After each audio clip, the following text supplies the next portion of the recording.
Day 8, January 10th.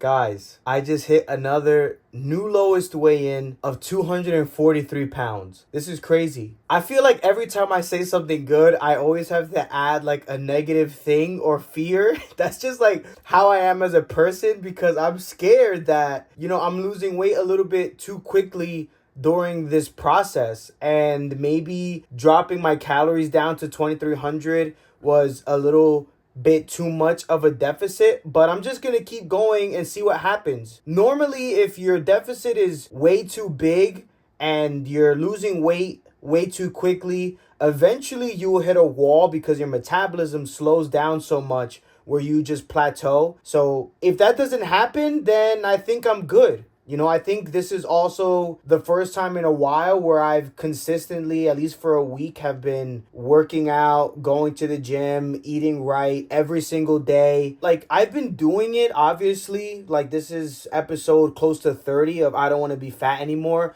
So I've been doing it, but I have also, as I mentioned to you guys, I'm always honest. I've gone out on weekends. I go out to dinners. I go friends. That hinders your progress. I'm hopeful that this 75 hard challenge just starts to really give me the progress that I've been yearning and starts motivating me, because that's how I feel right now. I feel super motivated. I feel happy, and I'm super excited to weigh in at 243 pounds. I have a lot of work to do, so I'm going to spend the majority of my morning. I've already spent a majority of my morning. It's almost the afternoon. I'm just going to continue working here, and then on my lunch break, I'm going to go to the gym. I have to pick up a couple things at Costco, and then I'm going to continue working. I'm going to have my first meal of the day and continue working. So it's pretty much the same thing. These videos, there's a trend going on, but I'll catch you guys whenever I'm at my first workout of the day. Peace. Gonna start safe with 135.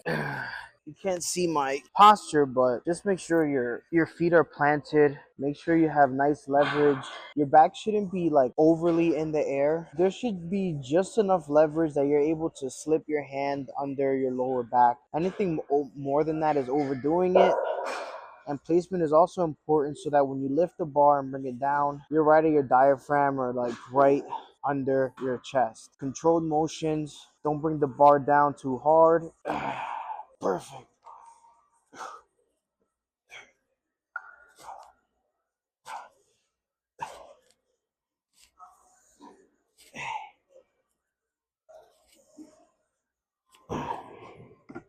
That was 10.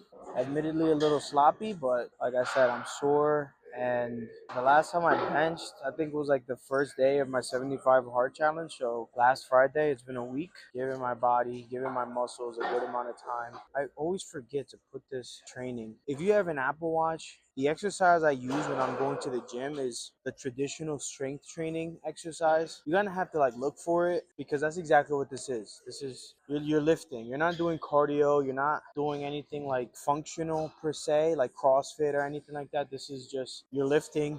You're taking 60 seconds between sets. You're going hard and you're calling it a day. I'm lucky if my heart rate gets over 120.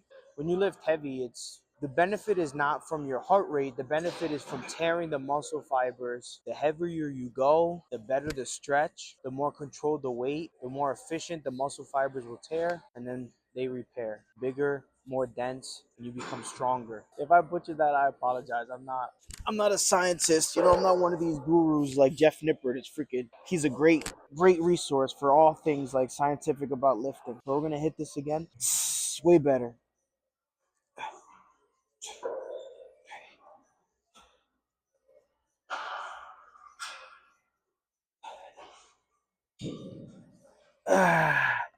Nice. Guys, you don't understand how sad I am. I just recorded like 25 minutes worth of gym video, and this stupid microphone stopped working, and all my video had no sound. No sound whatsoever. So I'm gonna just give you guys a synopsis on what I did at the gym when I'm done. So this is my last workout. I'm super upset. Guys, I'm so pissed off. I can't believe that. I'm sure this happens to a million YouTubers. This is my first time. This is the first time it happened to me. I'm super pissed. 20 something minutes worth of content down the drain because of the mic. I guess the battery died. I have no idea. I'm gonna put it to charge, see what happens. Today was bench. I did 4 sets on the bench, did 3 or 4 sets on the decline press, and then I did 4 sets on the pectoral fly machine.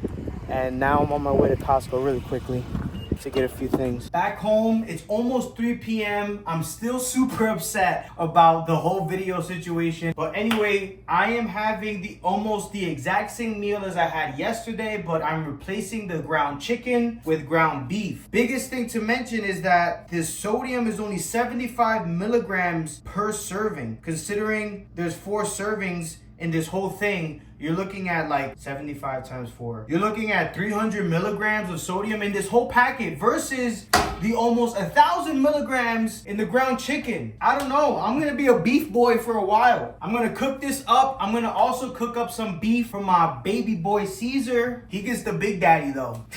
He goes to a pound. He goes to a pack of these a week. If you're thinking about getting a dog, especially a large breed dog, really think about it. Really think about it. Really just think about it. This is actually a fantastic bang for your buck if you have a Costco membership. This is currently $3.99 a pound. I've seen it as low as $3.79, $3.89 a pound just not that long ago. And this is 88% lean beef. I mean, you can't beat that. That's a fantastic price versus the $5 a pound I pay for this one. And the only reason why I pay the $1 more a pound is because this is 93% lean. And when you're eating as much meat as I am, that percent in the protein versus the fat does make a difference for my macros at the end of the day. Hey, buddy. You know you're not supposed to be in here while I'm cooking. I'm not gonna bore you guys with another cooking show. It's gonna be exactly the same. I'm just replacing the protein. I have to drop some stuff off at my dad's house and I have to help him with setting up his Ring camera. This first meal is going to put me at my calories for the day. I might be short 1,000 calories or 900 calories, and then I'll have a smaller meal for dinner time. That's pretty much it, guys. Peace. What's going on, family? It is 9:30 p.m. I ended up going to my dad's house, running errands with my siblings, and I also had to finish working. Time flew by. We ended up getting dinner at the Olive Garden. I know. But I looked at the nutrition facts and I was able to find a meal that fit perfectly within my macros. The only thing that aggravated me is that the meal did have a lot of sodium, so I was way over my sodium today. I literally feel it. I've been drinking a bunch of bottles of water and I still feel thirsty. So I'm going to just continue doing that the rest of the night. When I get home, though, I'm also going to walk my dog. And that wraps it up for another 75 hard day challenge. See you guys next time. Almost forgot. Somebody commented this feedback and I'm going to try my best to stick to it at the end of every video. If you enjoyed this video and if you enjoy content related to fitness, finance, and personal development, please subscribe and follow along because that is exactly the kind of videos I post.